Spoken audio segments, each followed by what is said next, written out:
Welcome back. Thank you for staying with us. Food has always been a big part of Easter celebrations. People have traditionally scaled back for Good Friday in terms of meats. Salted fish is usually the order of the day. Other traditions include no dairy, some penny fish cake. However, over the years, many argue that traditions surrounding Lent and Easter are dying out. So we put the question to the public. What did you eat for the Easter holiday weekend? My penny piece, I been doing it for a long while. And that is where I just set up on a Good Friday morning. And so far, how the sales been going? It's not too bad at all because a lot of people are still in the traditional business, like the penny piece, like the float and acros and the mackerel, the acra, the fish, the float. Because as I going home there, I'm going to make my acra and make my floats. Well, generally I try to follow our tradition. And our sauce, salt fish, mackerel, especially the mackerel and the local foods. Okay, I also see you have your penny piece. Well, tradition again. I'm lucky enough this year to be able to get, not all the years I do. A light salad, bread, and juice or coffee. That's all I have on a holy day like that. Traditionally, saltfish, a lot of acra, float, mackerel, yam matutin, yellow yam, dashing, the proper dashing, not the whack dashing, the proper dashing, and plantain, that's the traditional food. That's what I grew up knowing we eat on a Good Friday. No dairy products. Nous avons yam matutin nous avons pas de boîte, nous pas de maïs, nous pas de cheese, par contre nous pas de maïs ça, c'est du thé fait nous pas boire et puis aqua tuitui. Après on pas avec aqua tuitui et ben la mouya et ben nous café sous. Et puis makuyo nous aimons bon malgré tout nous ka manger en bas ça poisson parce que nous fait ça. So nous ka manger poisson nous l'autre makuyo nous ka manger petit makuyo nous et puis matutin nous cabbage carotte. Mais nous pas manger pour boudin nous aide. Sweet sounds of jazz music will fill the Bethel Blessings Event Center from the 4th to the 5th of May as part of Jazz in the Yard and the Love Connection. Organizers are confident that the musical stylings of both experienced and up-and-coming musicians will blow patrons away. Solange Alfred tells us more. Moving into their 4th year since conception in May 2016, Jazz in the Yard, a worship experience, looks to bring music to the ears of jazz enthusiasts. Public Relations Officer for Jazz in the Yard, Ferlin Nelson, outlines the aim of the event as one that fosters the development of local gospel artists while providing patrons with an outstanding musical experience. The objective was to give faith-based artists a platform to be able to do what they love and to be compensated for it. So since that time, we've had 2 artists, Wilburn and Cadian, who performed in our last year jazz. They both have released albums of their own. And this year, we're excited to bring in an artist out of Trinidad, Tisha Gittins. She is a vocalist, she is a vocal trainer, author, songwriter, and we're looking forward to having her this year on May 5th for Jazz in the Yard, the worship experience. The event will be held at the courtyard of the Bethel Blessings Event Center along the Dennery Highway, with gates opening at 4 p.m.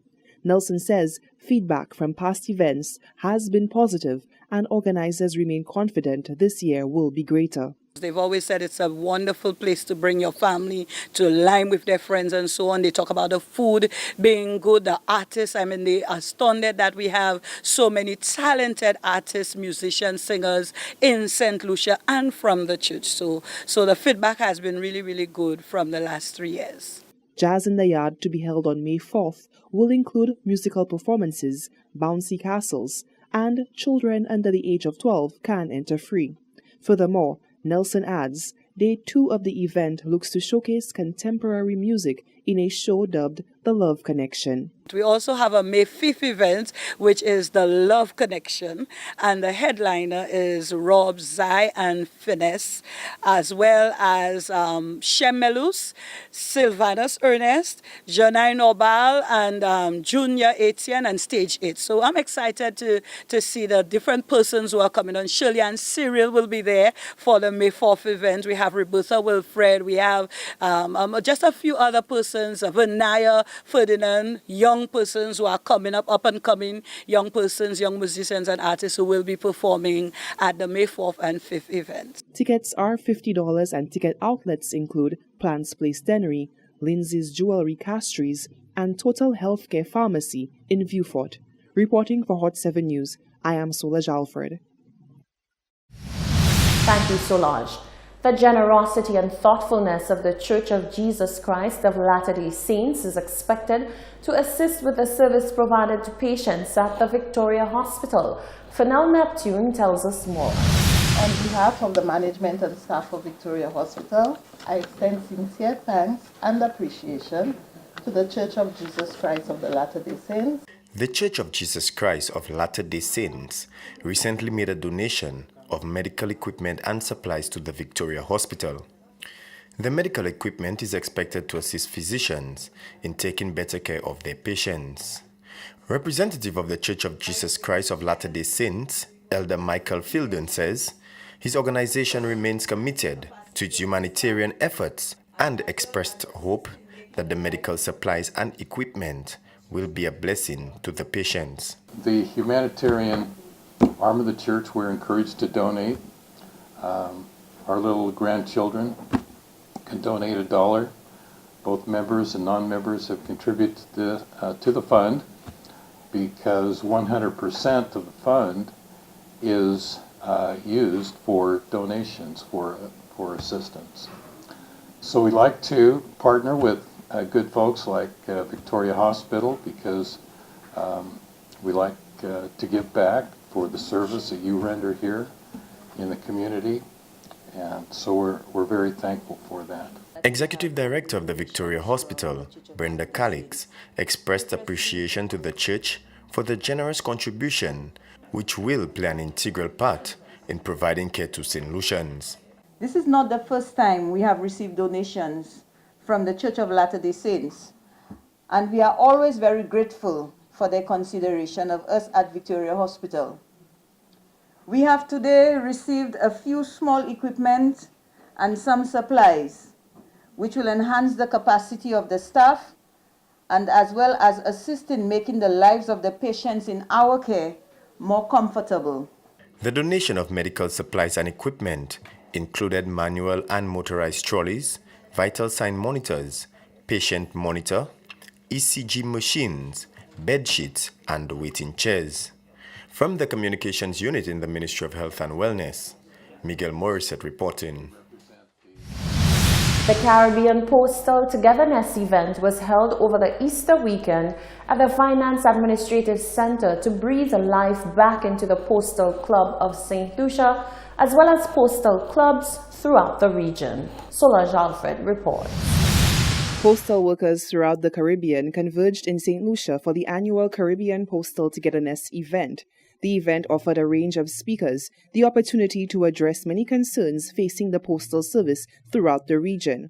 Technical Officer of the Caribbean Postal Union, Loretta Shalmang, says that despite diverse backgrounds, the annual Togetherness event continues to promote a support system for individuals working within the postal system. We must be inclusive and accept diversity in the interest of creating a happier workplace where every individual would feel welcome, important, and valued. Can you recall the first day you walked into the post office? Can you? Yes. Do you recall how you felt when you were not sure if you were welcome? Well, think about the others that are there with you. Can we make them feel inclusive, important, and valued? The cocktail event offered postal attendants the opportunity to form bonds with each other that Charlemagne notes will go a ways in creating an atmosphere of open communication between regional post offices. Let us start with communication. How, when, where, why, and what. If we show that we are patient and willing to listen, then we will be on our way to fostering unity in the workplace. The other area is customer service. And on this, I'll take a drink. Your customers are my customers. My customers are your customers. And if you are not united in what you do in your homeland, in country A, how can your colleagues in country B ensure that your customers are satisfied? Technical Officer Charlemagne touched on many different aspects of the workforce in her quest to create a unified front of postal workers within the Caribbean region.